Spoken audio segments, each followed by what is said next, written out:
Teman-teman, gimana cara ngelibatin Allah kalau misalnya kita lagi ada masalah sama orang lain?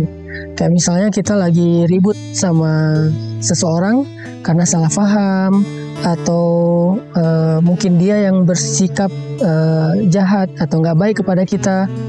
Seorang istri ketika ada masalah dengan suami, anak bermasalah dengan orang tua, mahasiswa bermasalah dengan dosen. Gimana cara kita ngelibatin Allah dalam kasus-kasus kayak gitu kalau kita lagi ada masalah dengan seseorang? Kita belajar dari Sayyidah Hafsah ketika beliau ada masalah dengan suaminya, yaitu Rasulullah SAW. Sampai kemudian Hafsah melibatkan Allah dan Allah membela Hafsah untuk meminta Rasulullah merujuk Hafsah.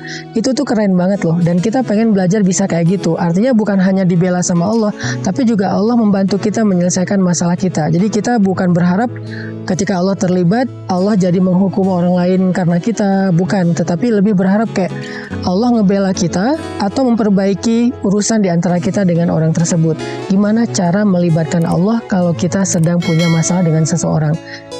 Pada episode sebelumnya saya membahas ada 3 cara melibatkan Allah. Yang pertama udah dibahas kemarin, yaitu dengan mention Allah, nyebutin nama Allah, panggil Allah.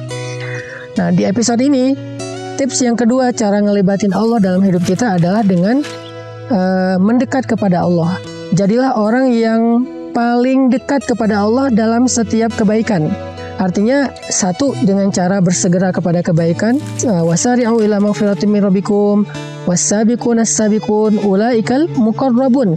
Orang yang bersegera kepada kebaikan, mereka lah orang yang dekat kepada Allah. Jadi, kalau kita dekat sama Allah, sama seperti kita dengan manusia ya. Kalau misalnya kita dekat dengan seseorang kan kita gampang dapat perhatian dia.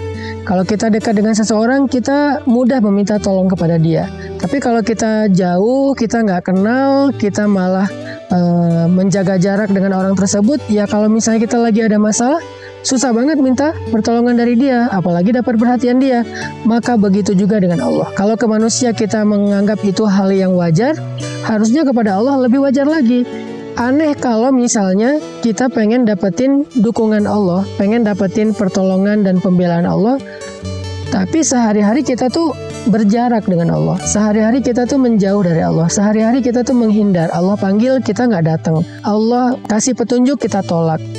Ini aneh kalau misalnya tiba-tiba kita minta pembelaan, dukungan, dan pertolongan dari Allah. Makanya tips kedua cara ngelibatin Allah dalam hidup kita itu belajar mendekat sama Allah.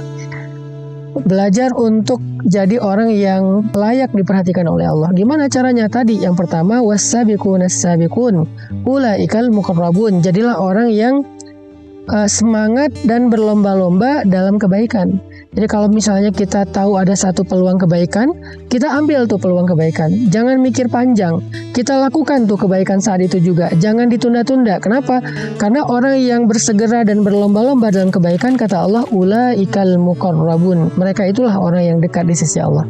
Sehingga kalau misalnya kita udah dekat di sisi Allah, ada masalah, kita panggil Allah, kita angkat tangan kita. Bahkan kadang-kadang kita manggil Allah di hati, Allah udah langsung terlibat. Allah udah langsung nolongin kita karena kita orang yang dekat. Orang yang dekat itu mudah mengakses. Orang yang dekat itu punya privilege. Orang yang dekat itu punya jalur khusus. Sehingga nggak akan lama, nggak akan bertele-tele, prosesnya nggak panjang untuk mendapatkan dukungan dari sesuatu, yaitu dari Allah Subhanahu wa Ta'ala. Itu cara mendekat ke Allah yang pertama, yaitu dengan bersegera atau berlomba-lomba kepada kebaikan. Misalnya teman-teman ada kesempatan untuk sedekah, ya udah langsung sedekah. Ada kesempatan untuk bantu orang, jangan mikir panjang, bantu nggak ya, spontan deh, spontan aja bantu. Karena kalau kita udah biasa spontan dalam kebaikan, udah biasa segera dalam kebaikan, kita itu muqarrabun, orang yang dekat di sisi Allah. Yang kedua, cara mendekat kepada Allah itu adalah dengan melakukan amalan-amalan yang paling Allah suka, yang paling istimewa di sisi Allah. Apa amalan yang paling istimewa di sisi Allah yang mendatangkan pertolongan Allah itu dengan segera? Nomor satunya adalah dakwah. In tansurullaha yansurkum. Kalau kalian tolong agama Allah, artinya berdakwah, Allah pasti nolong kalian. Wa yusabbit aqdamakum. Allah akan menguatkan kaki-kaki kalian. Artinya Allah akan kuatkan diri kalian dalam menghadapi masalah. Jadi ternyata amalan yang paling Allah suka dan cepat sekali mendatangkan pertolongan Allah itu adalah kalau kita membela agama Allah dalam dakwah. Artinya gimana? Kalau misalnya kita ngelihat ada seorang ustadz yang punya program, mau bikin pesantren, mau bikin lembaga pendidikan yang gratis, mau bikin program dakwah, kita support ustadz tersebut, kita support ulama tersebut dengan niat karena ingin membela agama Allah, memanggungkan agama Allah, mendukung agama Allah, maka Allah pasti akan membela, memanggungkan kita dan mendukung kita. Itu janji Allah, in tansurullaha yansurkum. Kalau kamu tolong agama Allah, Allah menolong kamu dalam kehidupan kamu. Dakwah, cari ustadz siapa yang butuh dukungan dakwah.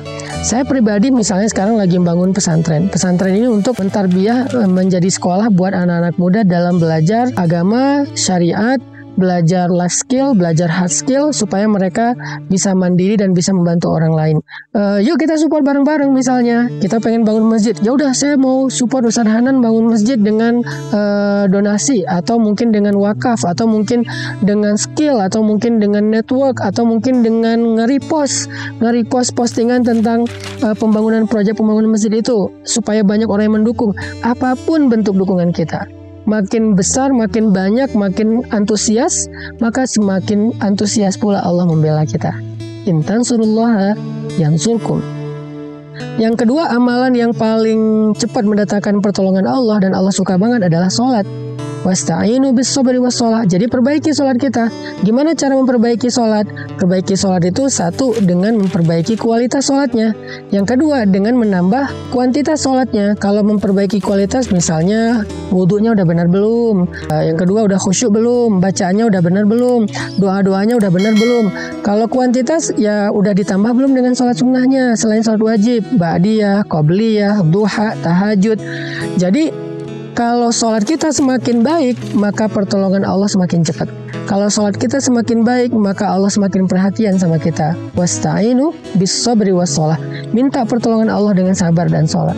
Jadi libatin Allah itu cara yang kedua adalah dengan mendekat kepada Allah. Cara mendekat kepada Allah, satu, lakukan kebaikan secara segera. Yang kedua, pilihlah amalan-amalan yang Allah suka. Dakwah, sholat itu diantara amalan-amalan yang cepat banget mendatangkan pertolongan Allah. Maka dua tips ini saya pikir udah menjadi sebuah life hacks atau menjadi sebuah motivasi buat kita untuk melibatkan Allah dalam kehidupan kita. Saya ulangi lagi. Yang pertama, cara melibatkan Allah, mention Allah, panggil Allah, sebut nama Allah di awal kita melakukan sesuatu. Cara yang kedua adalah mendekatlah kepada Allah. Cara mendekat kepada Allah itu satu, dengan bersegera kepada kebaikan, jangan ditunda-tunda, spontan, konsisten. Yang kedua, cara mendekat kepada Allah dengan melakukan amalan yang Allah paling suka dan cepat banget mendatangkan pertolongan Allah. Salah satunya yang paling luar biasa, dakwah, bela agama Allah, membantu agama Allah lewat mensupport para ulama. Dan yang kedua dengan memperbaiki sholat, memperbaiki kualitas sholat dan memperbaiki kuantitas sholat, meningkatkan kuantitas sholat, meningkatkan jumlah rakaatnya, setelah yang wajib tambah yang sunnah.